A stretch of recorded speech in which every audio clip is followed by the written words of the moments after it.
Saturday, July 27, 2024. Blessed Rudolph, Aquaviva and Companions. Focus. Know, lest in gathering the weeds, you root up the wheat along with them.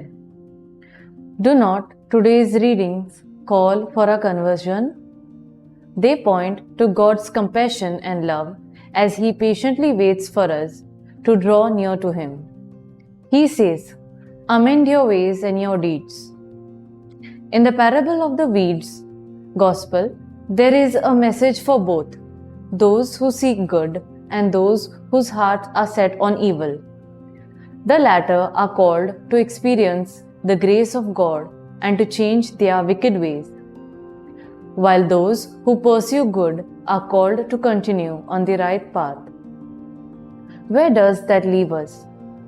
Does God see me as wheat or weed, or a bit of both? Accordingly, what is His message for me today? I must be careful about the stubborn weeds growing amid the wheat in my life. I need to seek the guidance of the Lord to handle my spiritually undesirable qualities.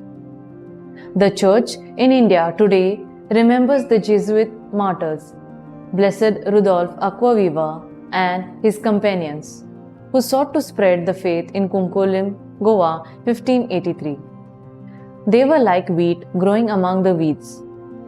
Their relics are kept in Rushall Seminary Church. They are a strong reminder to put God first in our lives, above self. Fruit. I will choose the way of the Lord, being caring, compassionate, and non-judgmental in everything, and so prevent the growth of sinful and selfish ways in my life.